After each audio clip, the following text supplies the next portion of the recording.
Garcia in the house tonight. First of all, welcome back home. Oh, thank you. Yeah, great to be back. This has been awesome so far. Last time I was back here was 2019 with the Padres. So really happy to be back in St. Louis. Kind of feels like a second home for me. Grew up here basically in my baseball career. So. First and foremost, I have to ask you this. Can you pitch?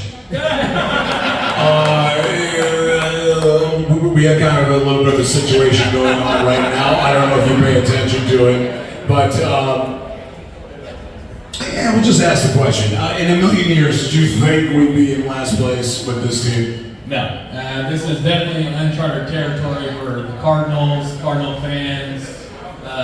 The one thing I'll say is I wouldn't bet against that group that's over there in that clubhouse. Just stay with them. There's a lot of great leaders in that clubhouse, a lot of talented players. So I wouldn't be shocked if when it's all said and done, they're in the postseason. So just hang in there. We'll turn it around.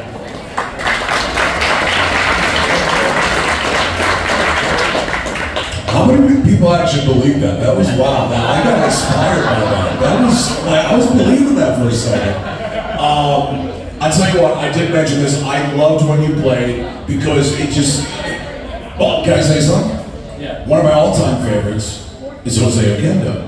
And he's going into the Hall of Fame. Obviously, we loved him in the 80s, but because of his coaching and all that stuff. You kind of remind me every time, every generation, we had that player that could play a couple positions, and more importantly, come in and pitch hit. I remember some key pitch hits, and you came in, and how many people loved Greg Garcia when he was on the team? He was just... Cut killer. Yeah. He was a cut killer, that's right. That's why I'm asking if he could come back and help us with everyone else. But your time here, more importantly, you grew up with so many people that are not only on the team, but possibly went on and moved on. How was it coming up through the Cardinals farm system? Yeah, you mentioned utility player, kind of that was my role for the Cardinals. And the history of the utility player for the Cardinals is one that I follow very closely. And a couple key guys that stood out to me, Jose Ogendo was one, really helped me out a lot. Skip Schumacher, another one. Daniel Descalso, another one. And those guys always meant so much to me because I remember my first spring training, Daniel Descalso coming up to me and saying, "Hey, I'm Daniel. If you ever need anything, let me know." And I was basically there to maybe come and take his job at one point. And I remember thinking, man, that's kind of strange. You know, this guy is being so nice to me, and I'm kind of pushing him to try to get to where he's at.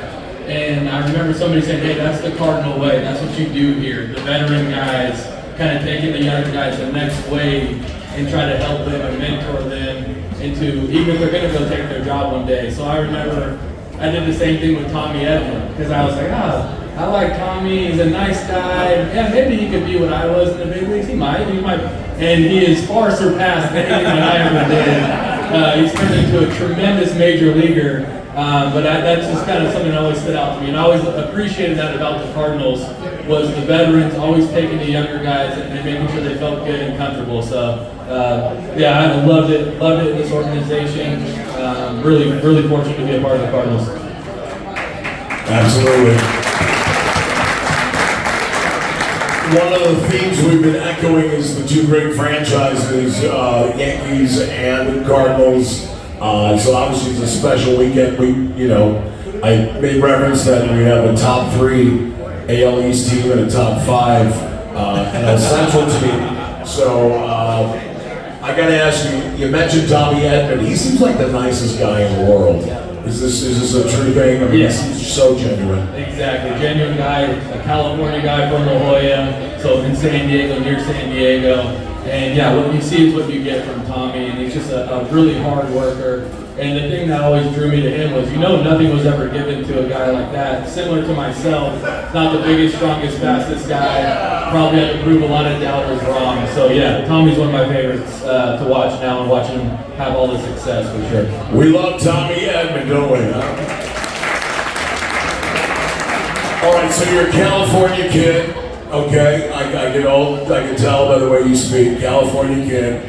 what the hell did you know about St. Louis and the Cardinals organization growing up and then the moment you got drafted? Yeah, so I got drafted in 2010 in the 7th round, and when we were doing it, it was basically on a computer, and I don't even think I was a name. I think I was like an ID number, and it said St. Louis Cardinals drafted you.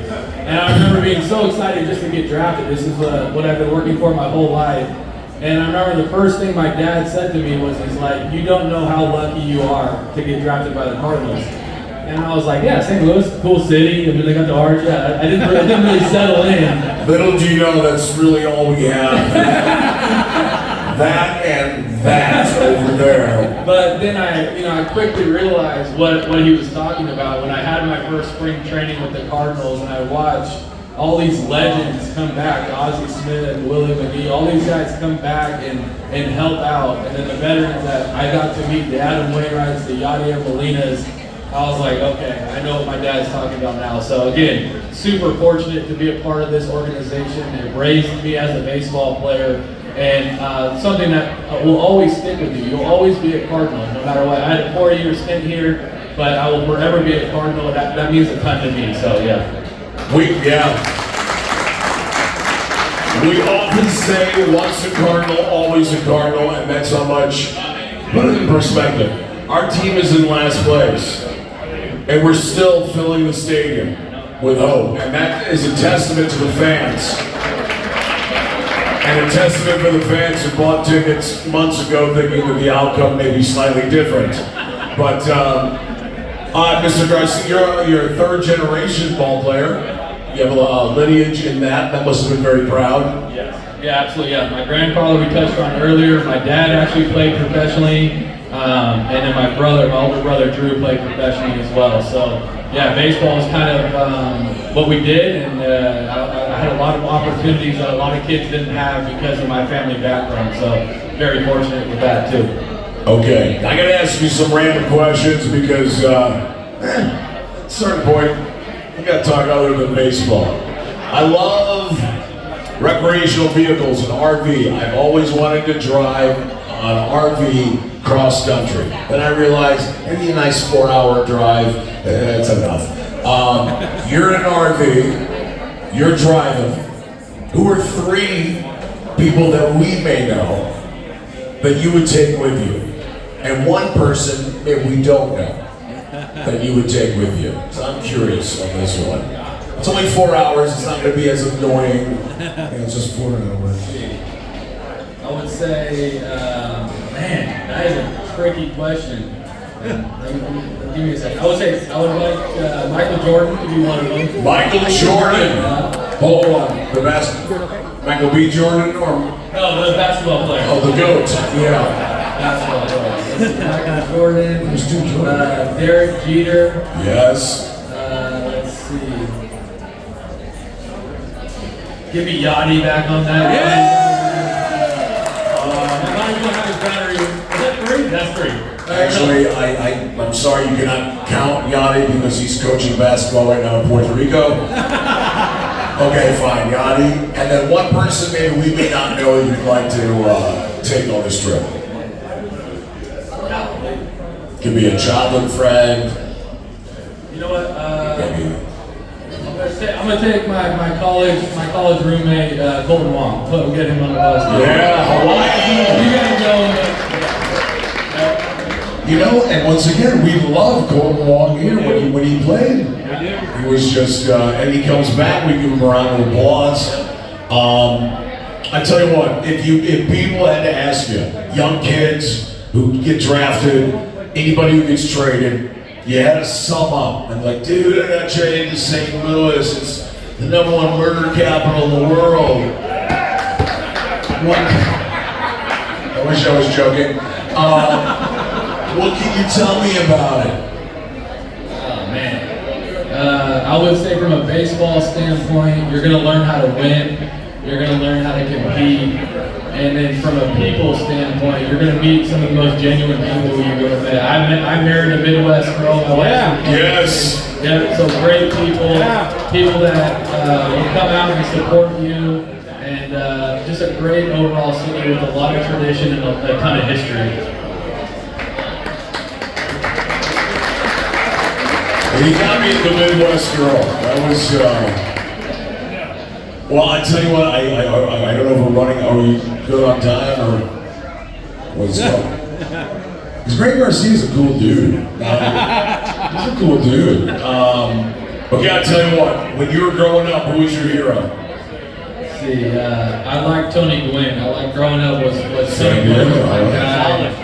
Just watching him hit. He was always out in the community, setting a good example for kids. So I always looked up to him for sure. Yeah, he was one of the greatest of all time. Number 19. Okay, what is Greg Garcia watching on TV right now? Maybe the last couple months, was there a series, a television show that you were hooked into? Yeah, me and my wife got into Ted Lasso. Yes! Right. Baseball is life! How awesome is Ted Lasso? That's great. It's really Did you finish it? I have not. We have a couple episodes left. So it's taking us some time. Like I said, we got the 2 kids. They keep us busy, and then we're tired at night. So a couple episodes left. But How many people love Ted Lasso? Gosh, yes. Complete silence. How many people watch Succession? 3 people. All right. Let's got compound words. All right, so you had a chance to come back to baseball. You're like, I'm going to go into the family business, which is insurance. You're doing that. What's next baseball-wise? It's going to be in your blood till the day you die. Would it be coaching, broadcasting, instructing? What do you feel like doing? yeah, it'll be a part of my life for sure. It was such a big part of my life growing up. It kind of defined who I was or who I am. So in some capacity, I'll be involved, whether it's doing stuff like this. The Cardinals do a great job bringing alumni back. The Padres do a good job as well. I like really interacting with the high school kids. I feel like they're at a great age where you can really teach them the game, teach them how to be a good role model in society. So yeah, I'll always be around the game. Like I said, I got 2 daughters. My oldest Olivia just did her first season of softball. Wow. And I coached that, so that was a lot of fun. I had a great time doing that. So yeah, it'll always be in some capacity be doing something. Well, I tell you what, I want to give you this. This is the official pregame t-shirt. Nice. We do this every home game where people come in and they gorge, you get bloated, and most of these people are drunk. If you're feeling good, make some noise. So this is for you. This is the biggest one I got. It's a small. And then I want you, because I'm being serious, we do need a picture. He's going to throw one out to somebody in the crowd. I need what? We're going to throw this one out to the crowd.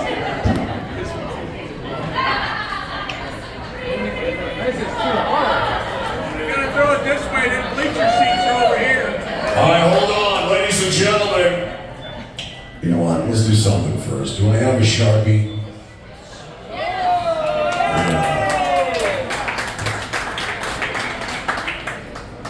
No, I'm not someone who gives a shit about me.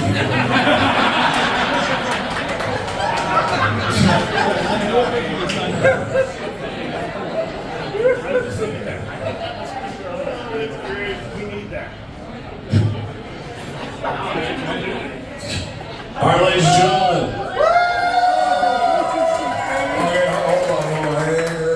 Okay, first of all, 2 things. Number one, when a professional baseball player and former Cardinals about to throw out a t-shirt, I know you're bloated, but stand up, A, for blood clots. I'm being serious. Let's stand up for blood clots. Last thing we need is... And now you make some noise. You ready? Do not break anything, but if you do, it'll be funny. Ladies and gentlemen, number 35, Greg Garcia.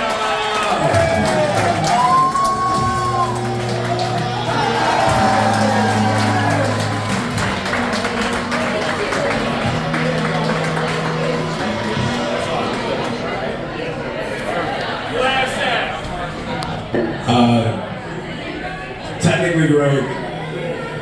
That shirt says Budweiser on the back, and a kid who's obviously not 21.